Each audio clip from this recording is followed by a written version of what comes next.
എൻ്റെ അമ്മോ എന്നാ വെയിലാ. ശരിക്കും സൺസ്ക്രീൻ ലോഷൻ പുരട്ടായിരുന്നു അല്ലേ?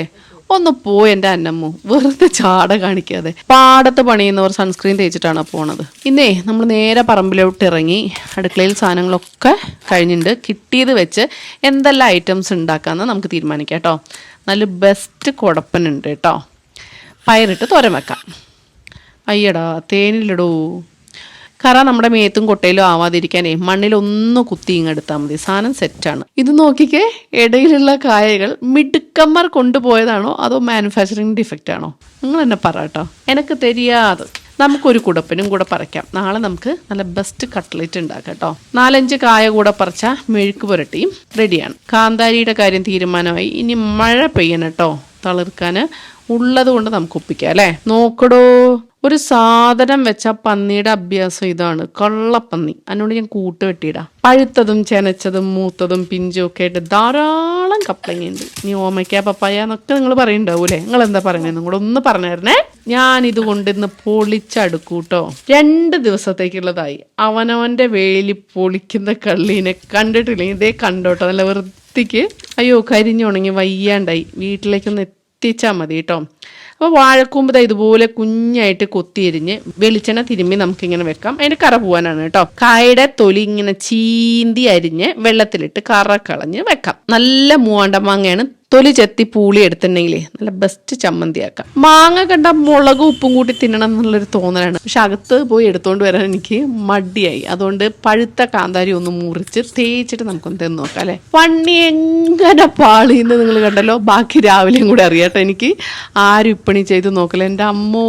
ഇനി പാചകത്തിലേക്ക് കിടക്കാം. ചട്ടിയിലോട്ടൊരു മാങ്ങ തൊലി കളഞ്ഞതിടുക.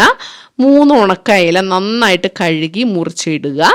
അരമുറി തേങ്ങ നന്നായിട്ട് മഷി പോലെ അരച്ചത് ചേർക്കാം. 2 ടേബിൾ സ്പൂൺ മുളക് പൊടി, 1/2 ടീസ്പൂൺ മഞ്ഞൾപ്പൊടി, കറിവേപ്പില, ആവശ്യത്തിന് വെള്ളം ഒഴിച്ച് ഇളക്കി അടുപ്പത്ത് അടച്ചു വെച്ച് വേവിക്കാം. ഏകദേശം വെന്തേ.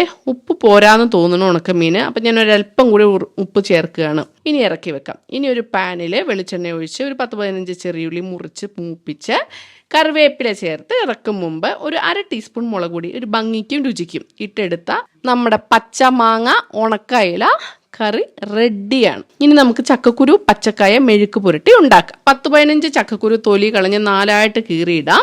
അതിലേക്ക് വേകാനുള്ള വെള്ളം വെക്കാം. കായ കഴുകി തോർത്തിയെടുത്തത്, മഞ്ഞൾപ്പൊടി, ഒരു 1/2 ടീസ്പൂണ്, ആവശ്യത്തിന് ഉപ്പും ചേർത്ത് അടച്ചു വെച്ച് അങ്ങ് വേവിക്കാം. വെന്ത് പാകമായി, എല്ലാം കറക്റ്റാണ്. ഇനി ഇത് മാറ്റി വെക്കാം. ഇനി ഒരു പാൻ വെച്ച് എണ്ണ ഒഴിച്ച് 10-15 ചെറിയുള്ളി, 5-6 വെളുത്തുള്ളി ചതച്ചത് ഇട്ട് മൂക്കുമ്പം നമ്മൾ ഇടിച്ച ചുമന്ന മുളകുണ്ടല്ലോ അത് ആവശ്യത്തിന്, എരിവിന് ആവശ്യത്തിന് 1-1.5 ടേബിൾ സ്പൂൺ ഇട്ടു. ചേർത്ത് കറിവേപ്പിലയും ചേർത്ത് മൂപ്പിച്ച് നമ്മൾ ആദ്യം വേവിച്ച് വെച്ച കറിയിലേക്ക് ഇട്ട് കുഴച്ച് ഇങ്ങെടുത്താൽ നമ്മുടെ കായ ചക്കക്കുരു മെഴുക്ക് പുരട്ടി റെഡിയാണ്. ഇനി നമുക്കൊരു നല്ല കിടിലൻ രുചിയുള്ള മാങ്ങ ചമ്മന്തി ഉണ്ടാക്കാം. അതിന് വേണ്ടിയിട്ട് ഒരു മാങ്ങ തൊലിച്ചെത്തിയത്, കാന്താരി ഒരു 10-15 എണ്ണം, ഉപ്പ്, ഒരു കഷ്ണം ഇഞ്ചി, അരമുറി തേങ്ങ, ധാരാളം കറിവേപ്പില, അതിന് മാത്രം കുറവ് വേണ്ട. എല്ലാം കൂടെ മിക്സിയുടെ ജാറിലോ അരകല്ലോ അരച്ചെടുത്ത നല്ല രുചിയും മണവും ഗുണവുമുള്ള തേങ്ങ ചമ്മന്തി റെഡി. പെട്ടെന്നേ തോരൻ കൂടി ഉണ്ടാക്കാം. തേങ്ങ, വാഴക്കൂമ്പ് അരിഞ്ഞത്, ഉപ്പ്, 1 ടേബിൾ സ്പൂൺ വെളിച്ചെണ്ണ, കറിവേപ്പില, മഞ്ഞൾപ്പൊടി, ആവശ്യത്തിന് പച്ചമുളക്, എല്ലാം കൂടെ നന്നായിട്ട് തിരുമ്മി പിടിപ്പിച്ച് ചട്ടിയിലിട്ട് വെള്ളമില്ലാതെ ചെറിയ തീവിയിൽ ഇങ്ങോട്ട് വേവിച്ചെടുക്കുക. ഏകദേശം വേകുമ്പോൾ ചെറുപയർ മുളപ്പിച്ച് വേവിച്ചതിട്ട് എല്ലാം കൂടെ ചേർത്ത് ഇളക്കി ആവി വന്ന നമ്മുടെ തോരൻ റെഡിയാണ്. ഇതിന് നമുക്ക് ഒരു പൊതിച്ചോറ് കെട്ടിങ് എടുക്കാം കേട്ടോ. പൊതിച്ചോറ് തിന്നാനുള്ള കൊതി മാത്രമല്ല, അപ്പുറത്തെ പറമ്പിലേ കുറച്ച് നമ്മുടെ പണിക്കാരുണ്ട്. അവിടെ ചെന്ന് പണി കഴിഞ്ഞിട്ട് സ്വസ്ഥമായിട്ട് കഴിക്കാം. അപ്പം നമുക്ക് നമ്മുടെ പൊതിച്ചോറ് അങ്ങോട്ട് തുറക്കാം. മീൻ കഷ്ണങ്ങൾ ഒരു സൈഡിലേക്ക് വെക്കട്ടെ. മാങ്ങ, നല്ല ഉപ്പ്, പുളി, മീൻ്റെ ടേസ്റ്റ്. അപ്പം അതായത് നമ്മൾ ചോറിൽ ചെറിയ ഉരുളയാക്കി കുറച്ച് ചമ്മന്തി, കുറച്ച് തോരൻ വെച്ചു. വാഴയിലയുടെ രുചിയും കൂടെ വന്നു കേട്ടോ. നമ്മുടെ ഫേവറേറ്റ് മെഴുക്ക് പുരട്ടി. ചക്കക്കുരു തന്നെ വെക്കാറുണ്ട്, കായ തന്നെ വെക്കാറുണ്ട്, മിക്സ് ചെയ്ത് വെക്കാറുണ്ടോ? ഉണ്ടെങ്കിൽ ഒന്ന് പറയണേ, ഇല്ലെങ്കിലും പറയണം കേട്ടോ. തോരനിട്ട് കുഴച്ച് ചമ്മന്തി ഒരൽപ്പം വെച്ച് മെഴുക്ക് പുരട്ടി വെച്ച് എല്ലാം ഇഷ്ടപ്പെട്ട കറികളാണ് കേട്ടോ. പൊതിച്ചോറിൻ്റെ ഒരു രുചിയും മണവും നൊസ്റ്റു ഫീലും അത് വേറെയാണ് അല്ലേ. ഈ മെഴുക്ക് പുരട്ടി വേറെ ലെവലായിട്ടുണ്ട്.